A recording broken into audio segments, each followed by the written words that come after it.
Hello everyone, দেখো Sunday special chicken রান্না। Hello, কেমন আছো তোমরা সবাই? আজকে আমি রান্না করব চিকেন। তোমরা কে কীভাবে চিকেন রান্না করো আমাকে ভিডিও দিও, আমিও দেখব। আজকে আমি আমার চিকেন রান্নাটা শেয়ার করছি। চলো, কয়েকটা কালো জিরে,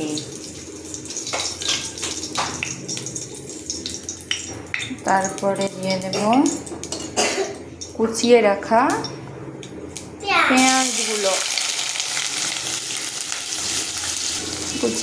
পেঁয়াজগুলো দিয়ে দিচ্ছি। টমেটো আর পেঁয়াজ একসঙ্গে দিয়ে দেবো। আগে পেঁয়াজের পরিমাণটা একটু বেশি দেব।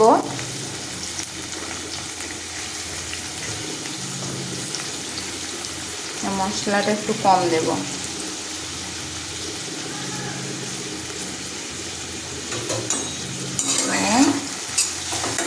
চলো ভেজে নিই খানিকটা, তারপর আবার আসছি।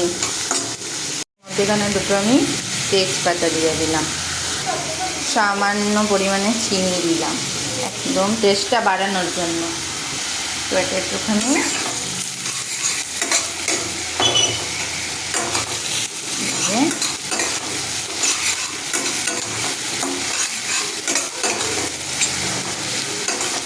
চলো এটা তখন ভাজা হোক।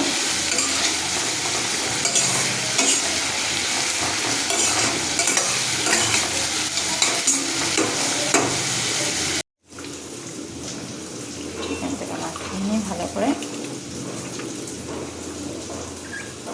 আর সানডে বানিয়ে আমার ঘরে চিকেন, কারণ আমার মেয়ে চিকেন খেতে ভালোবাসে। এর জন্য আর চিকেনে আজকে আলু টালু কিছু দেবো না। আজকে কষা কষা করে রান্না করব, কারণ ঘরের সবার ঠান্ডা লেগেছে তাই। চলো এটা থাক মাখানো এর মতো, আর আমি আমার অন্য কাজটা সেরে নিই। চলো বাই বাই। লবণ দিয়ে দিলাম মাংসের মধ্যে, কিছুটা পরিমাণে হলুদ দিয়ে মাখিয়ে নেব। মাংসটাকে ম্যারিনেট করব না, শুধু লবণ আর হলুদ দিয়ে মাখাবো। আর মশলাটা ভেজে নেব পরে, দেখাচ্ছি তোমাদের পুরো প্রসেসটা। তো চলো চিকেনটাকে মাখিয়ে নিই। দেখো হতে থাকবে, যার কালার হতে থাক। আর আমি এদিকে চিকেনটাকে হলুদ আর লবণ দিয়ে দিয়েছি, ওটাকে মাখাবো।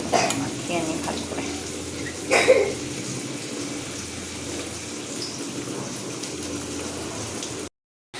এরপরে জল দেওয়ার পর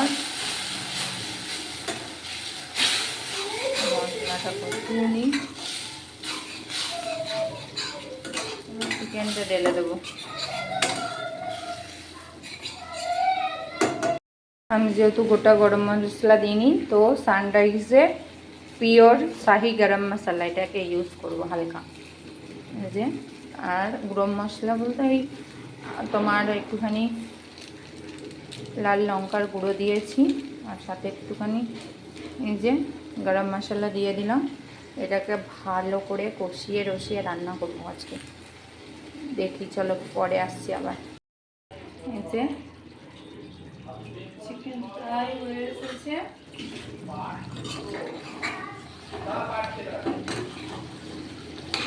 তো হবে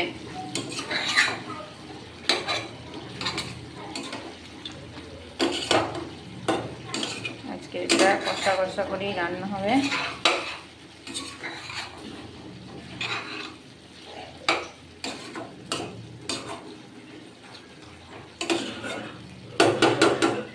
চলো বাই।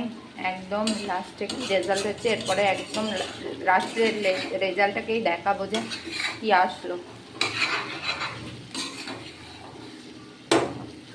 কি টাকা দিয়ে দিই।